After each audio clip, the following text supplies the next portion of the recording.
In the future, who will manage your money?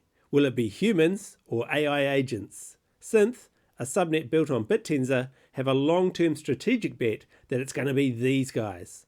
And when you really stop and think about it, it makes complete sense. An AI agent can be on 24/7, have access to global markets, and optimize returns based on your supply timeframe and risk appetite.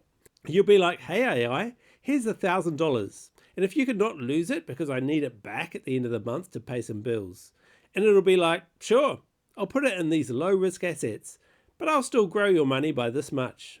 It'll be far better at managing funds than we will be because it can access all of the data and crucially make data-driven decisions that won't be led by emotion.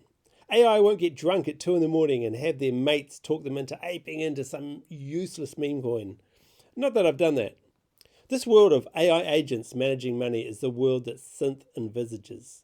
They reason that in the future, the big users of blockchain will be AI agents. Heck, they might even be the biggest users. They'll do things like manage liquidity provisions across protocols, manage portfolios, manage lending protocols.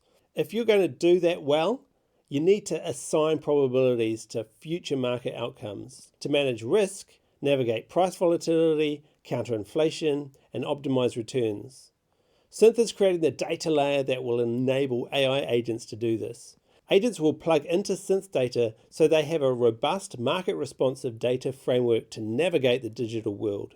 For example, if they need to know the price of Bitcoin in 4 hours' time, they can use Synth data to assign probabilities to potential price outcomes. Think of it as all the possible outcomes branching out from a single point in time. How does Synth come up with this data?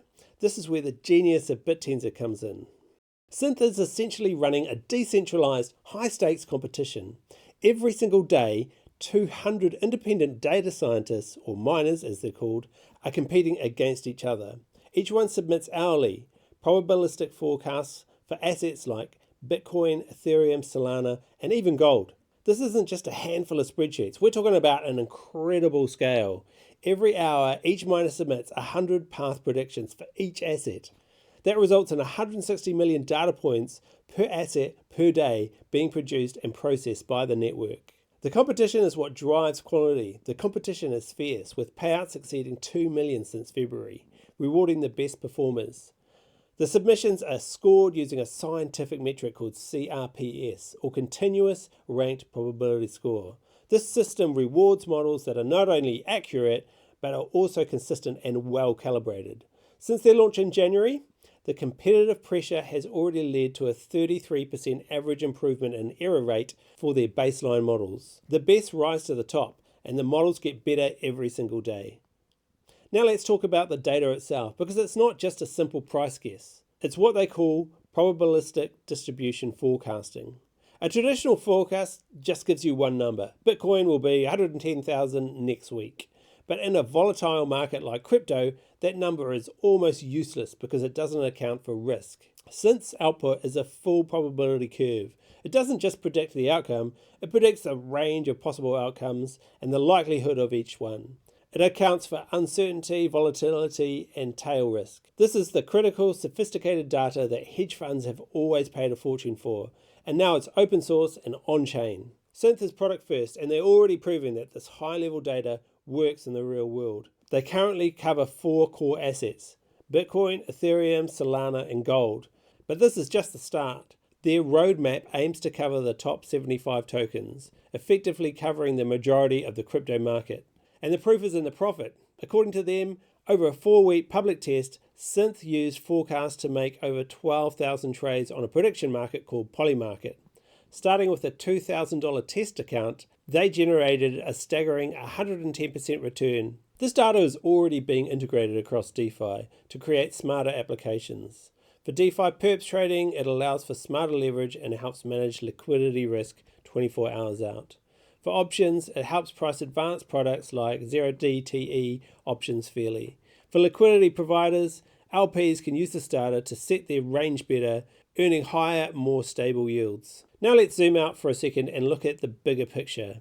The market for the kind of data that Synth is producing, alpha signals, alt data, real-time market feeds, is massive. Investment managers alone spend over $2.5 billion annually on alternative data, and the broader market data landscape is valued at around 44 billion. Synth is not only tackling this huge growing market, but it's doing so by transforming the core product from closed and exclusive to open and decentralized. So why does Synth truly matter? First, it democratizes Wall Street level quant tools. The powerful financial intelligence that was once locked behind hedge fund walls is now an open, decentralized resource. Second, it's a self-improving system. The daily competition between 200 plus data scientists continually pushes the accuracy and consistency of the model. Third, by starting with 4 assets and planning to expand to the top 75 tokens, they are building towards mass adoption and broad coverage. And finally, it's the predictive intelligence layer for the agentic economy. Synth is positioning itself as the backbone for the next generation of automated on-chain AI agents that will manage the vast majority of digital finance in the future. If you want to dive deep into the data yourself and see the real-time probabilistic forecast for BTC, ETH, Sol, and Gold, check out the dashboards on their website. The link is in the description below. If you think the future of money is being managed by AI, hit the like button and subscribe for more deep dives into the projects building on Bittensor. Let us know too in the comments, what assets do you think Synth should do next?